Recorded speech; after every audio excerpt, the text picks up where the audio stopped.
Pahlavi texts, translated by E.W. West, Part 2, the Dadastani Dinik, 114 chapters, and the Epistles of Menoskihar, 3 epistles, and that leaves us with 11 chapters in the first, 9 chapters in the second, and the third epistle is just by itself. And then we have some appendixes. Clarendon, Oxford University Press, 1882. General remarks.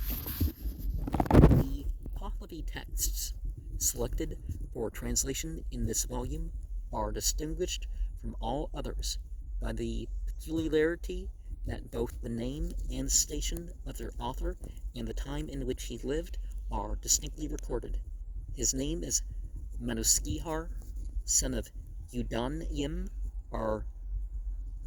Gusundam, is mentioned in each of the headings and colophons to the Dadastani Dinik, and the 3 epistles attributed to him. He is styled simply Erpat, or priest, in the headings of Epistle 1 and 2, and Erpat Kudai, or priestly lordship, in that of Epistle 3. But he's called the Rod Pontiff, or executive high priest of Pars and Kerman, and the Tharmadar, director of the profession of priests in the colophons to Dadastani Dinik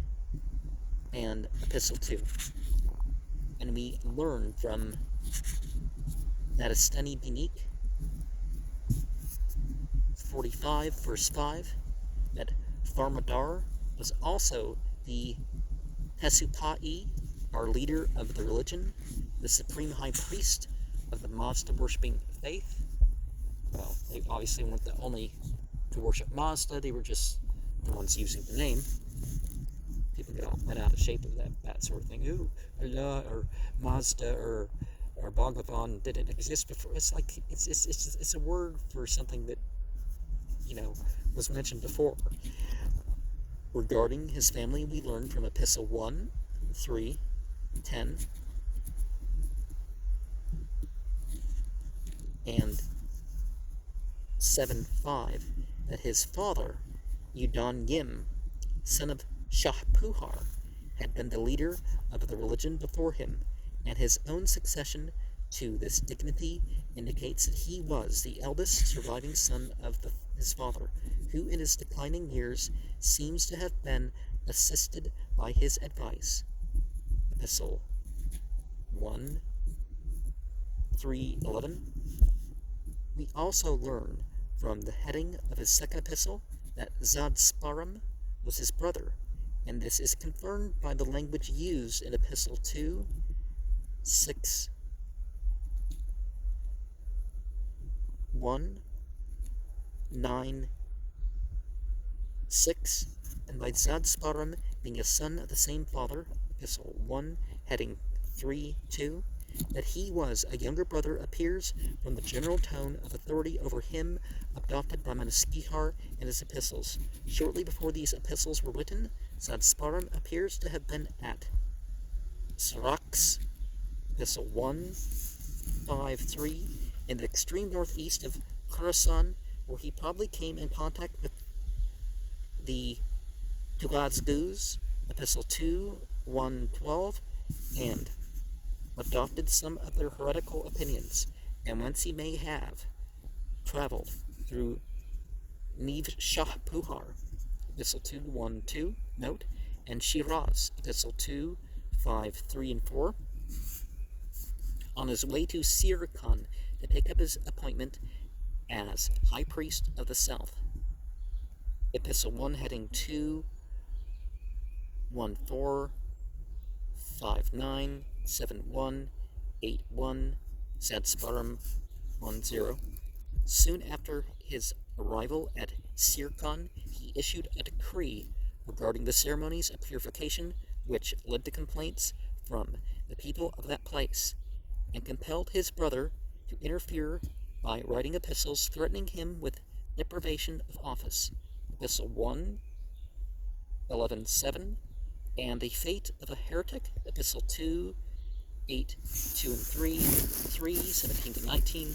that Zadsparum finally submitted, so far as not being deprived of his office, appears from his still retaining his position in the south, while writing his selections, Zadsparum 1-0, which must have been compiled at some latter period, free from the excitement of active and hazardous controversy. The age in which Manaskhihar lived is decided by the date attached to his third epistle or public notification to the Mazda worshippers of Iran, which date is the third month of the year 250 of Yezdakard, Epistle 3:21, corresponding to the interval between the 14th of June and the 13th of July, 881 of the Common Era, at which time we learn he was an old man, Epistle 2:9:1, but not too old to travel, Epistle 1:3, 13, 11:4, 2:5:5, 6:4 and 6, 7:3, 8:4 and 5. His writings therefore represent the state of the Zoroastrian religion 1,000 years ago, and it may be presumed from the importance and influentialness of his position that his representations can be implicitly relied upon to detect any differences there may be between the tenets and the religious customs he describes, and those upheld by Zoroastrians of the present time would require all the learning and experience of a Parsi priest, but so far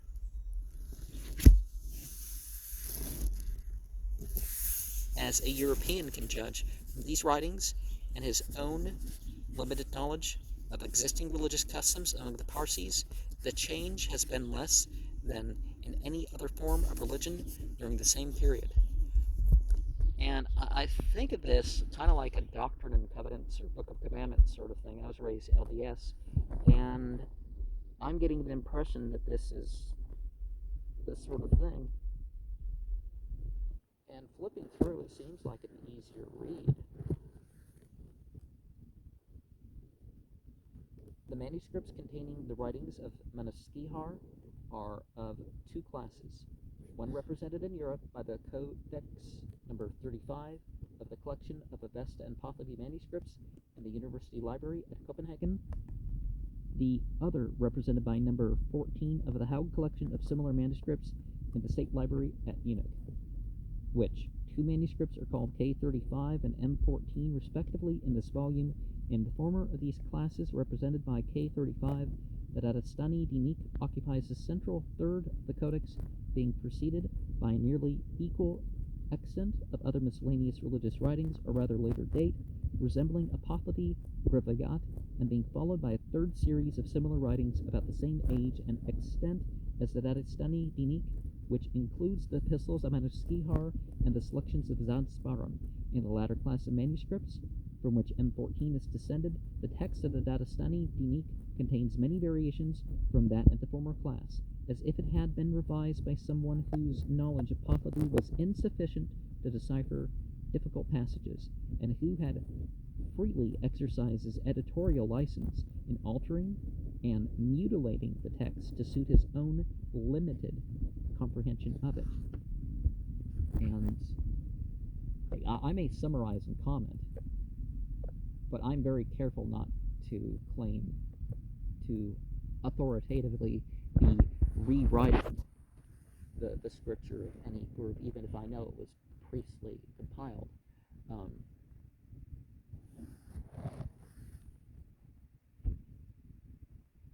Because they're certainly representing the tradition as, The Codex K35, which was brought from Persia by the late Professor Westergaard in 1843, is one of the most important manuscripts of the former class, and now consists of 181 folios, but it is incomplete at both ends, having lost 71 folios at the beginning and about 35 at the end. It still includes, however, the whole of the Dadistani Dinik and the Epistles of Manaskihar, though its date has been lost with its last folios, but this date can be recovered from an old copy of this codex existing in India, here called BK, and still containing a colophon, probably copied from K35, which states that the manuscript was completed by Marzapan, Fredun, Vahrom, Rustam, Bondar, Malka, Mardan, Din Ayar, on the day Asman of the month Emerodad, AY 941.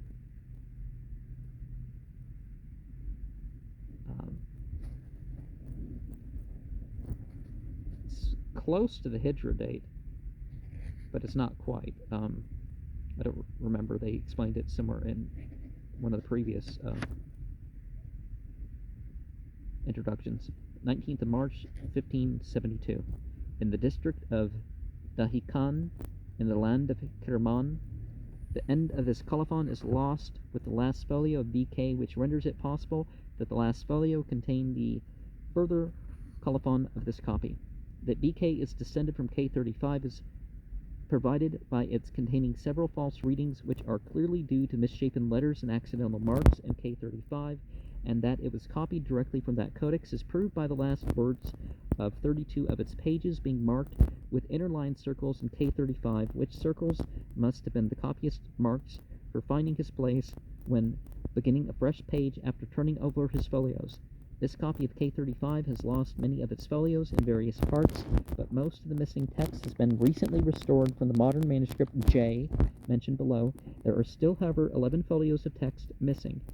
Near the end of the codex, part of which can be hereafter recovered from TK, described below, the independent value of BK is that it supplies the contents of the 71 folios lost at the beginning of K35, and of about 19 of the folios missing at the end of that codex. A third manuscript of the first class, which may be even more important than K35, was brought to Bombay from Persia about 15 years ago and belongs to Mr. Tahmaras Jinshalje and Klesaria of Bombay, but it has not been available for settling the text translated in this volume. It is here called TK and is described as still consisting of 227 folios, though 70 folios are missing at the beginning and about 14 at the end in its present state. Therefore, it must begin very near the same place as K35,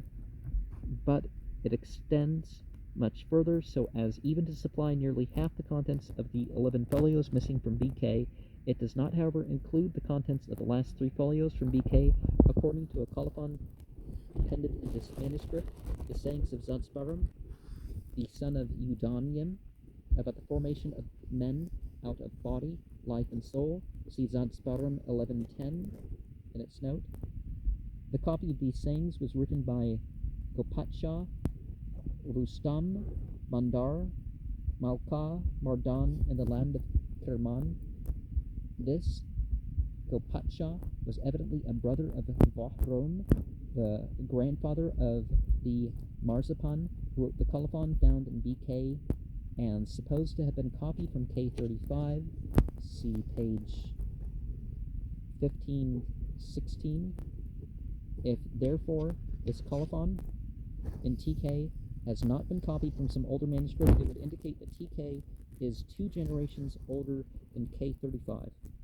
A recent copy of TK exists in the library of the High Priest of the Parsis in Bombay, to whom I am indebted for this information, that its text does not differ from that of K35 at the 2 points Darastani Dinik 93:17 and Epistle 3:11, where some omission of text may be suspected. The manuscripts of the second class appear to be all descended from an old, undated codex brought to Bombay from Persia about 65 years ago, and recently in the library of Mr. Vanjabate Framje Patel of Bombay. From what is stated concerning the contents of this codex, it appears to commence with about 3/4 of the miscellaneous religious writings found at the beginning of BK, and these are followed by altered texts of the Dadastani Dinik, as appears from the copies described below, but how the codex concludes it is not stated. It may, however, be supposed that it contains much of the third series of writings, as is found in the manuscript J, a copy of this codex which ends in Epistle 2:6:2. This manuscript J belongs to the library of Dastur Jamasja Mino Chiharja in Bombay. It commenced originally at the same point in the codex just described, and so far as it has been examined, it contains the same altered text of the Dadastani Dinik. There is, therefore, little doubt that it was originally copied from that codex, but a considerable portion of the original matter at the beginning of BK has been prefixed to it at a latter date. The oldest portion of this copy, extending to Epistle 1:7:4, bears a date corresponding to the 21st of December, 1818. The date of the further portion, extending to Epistle 2:6:2, corresponds to the 12th of February, 1841, and a third portion copied from BK at the beginning of the manuscript is still more recent.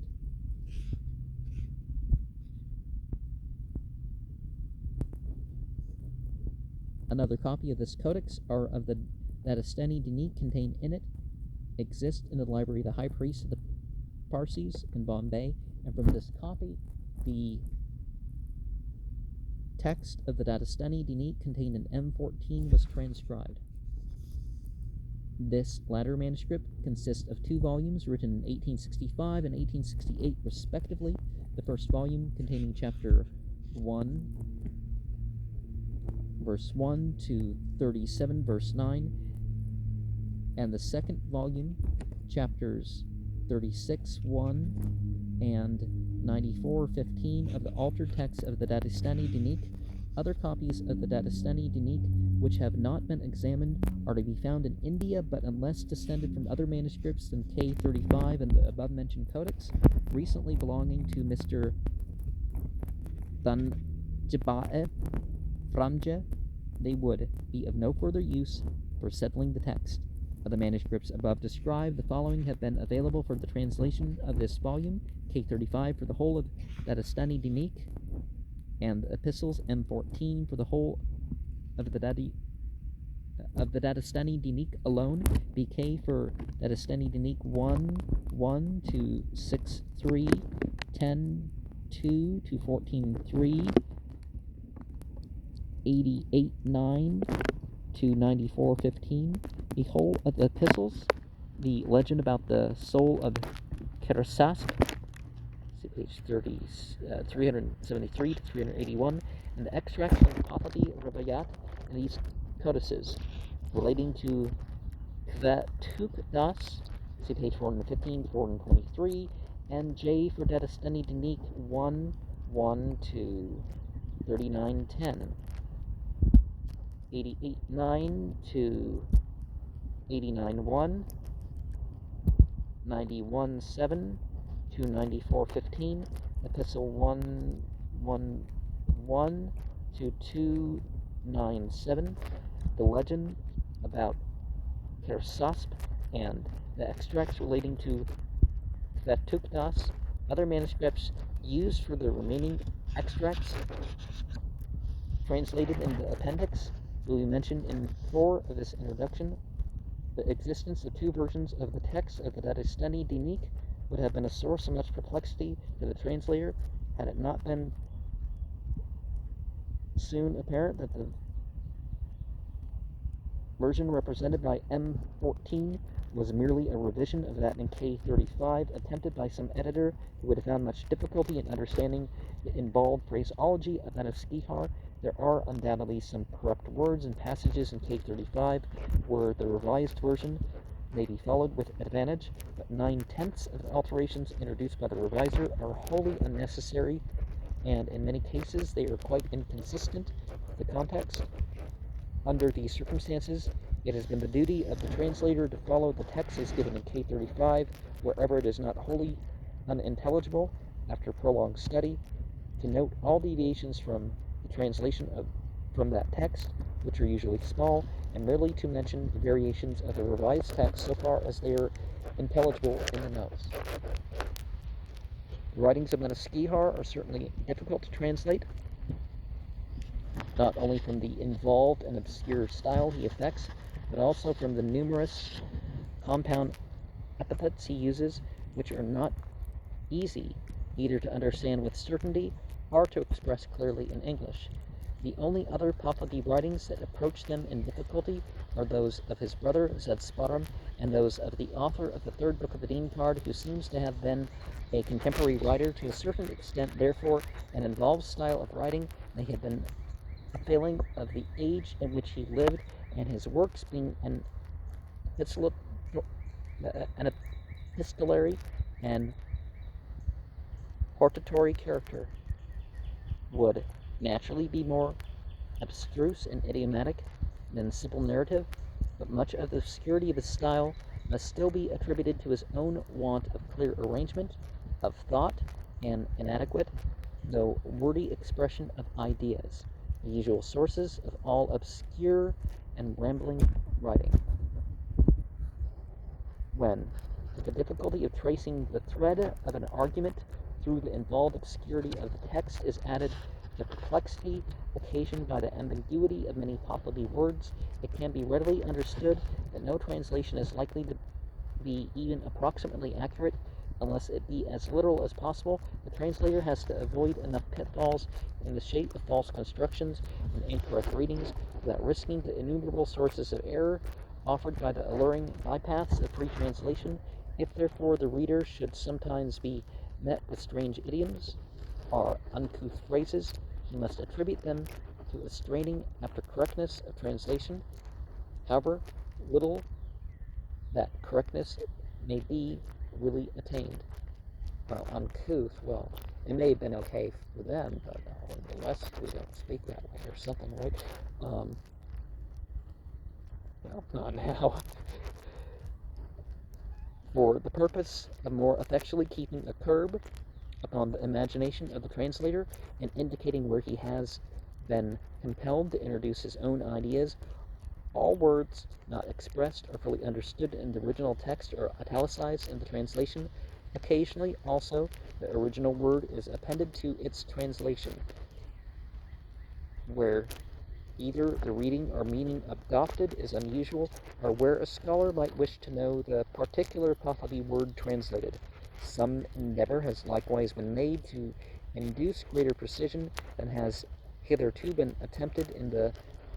transliteration of Pahlavi words and names by taking advantage of the italic system adopted for the series of sacred books of the East, not only for distinguishing variations of sound, as in the use of K, G, and S, for the sounds of J, soft ch, and ch, respectively in English, but also to indicate the use of particular Pahlavi letters when there are more than one of nearly the same sound. Thus, D is used where its sound is represented by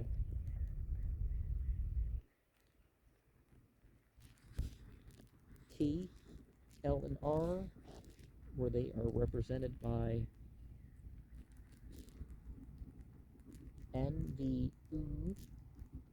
N, V, U, T, O, R, previously, or by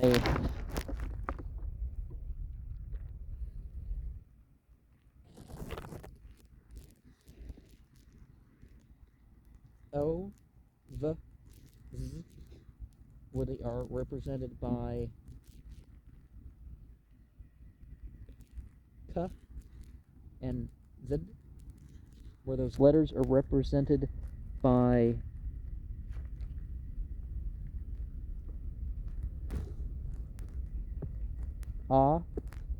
if in addition to these particulars the Pahlavi scholar will remember that the uncircumflexed vowels are not expressed in Pahlavi characters, and the vowel O is expressed, he will find no particular difficulty in restoring any of the transliterated words to their original character by merely following the ordinary rules of Pahlavi writing. Without some such mode of distinguishing the different Pahlavi characters used for the same sound, it would be practically impossible to restore the transliteration of any word new to the reader to its original Pahlavi form, and even the system here adopted requires the addition of and to represent the vowel, that thing that kind of looks like the ayin in Hebrew, when one of its turns is omitted in the writing, as in the, let me make that little loop, up, ad, used for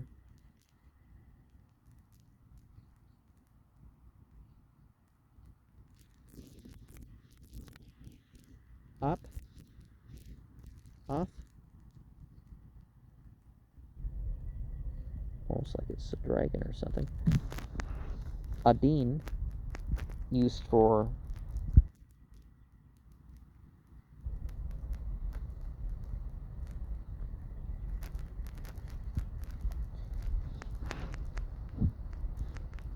Adin,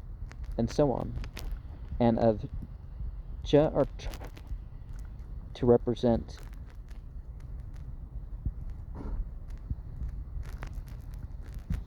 ya when it has the sound of ga or the English ja, in order to distinguish it from ka,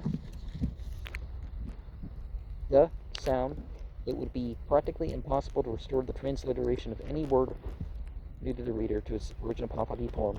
and even the system here adopted requires the addition of and to represent the vowel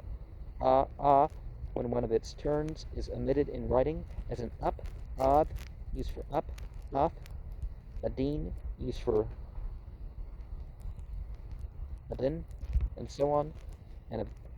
ja or ch to represent ya when it has the sound of the ga, or the English ja, in order to distinguish it from ka, ga. The general reader should, however, observe that these niceties of transliteration are merely matters of writing, as the exact pronunciation of Pahlavi cannot now be fully ascertained in all its details. And interesting enough, I have a book that shows that both the Pahlavi and Avestan has some variations in pronunciation. There's every reason, by tradition too, there is every reason to suppose that the Semitic portion of the Pahlavi was never pronounced by the Persians as it was written, unless indeed in the earliest times, but to transliterate these Semitic words by the Persian equivalents,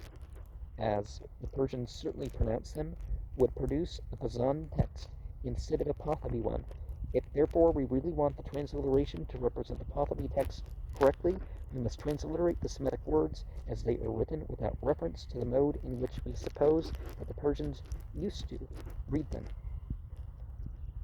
With regard to the Persian words, if we call to mind the fact that Pahlavi was the immediate parent of modern Persian, we shall naturally accept the modern Persian pronunciation, stripped of its Arabic corruptions. This guy calls everything a corruption. It's just what happens with language. It's not the same thing as a guide so far as the Pahlavi orthography permits, in preference to tracing the sounds of these words downward from their remote ancestors in ancient Persian, are the Avesta, but the pronunciation of words evidently derived directly from the Avesta, as in the case with many religious terms, must clearly depend upon the Avesta orthography, so far as the alteration in spelling permits.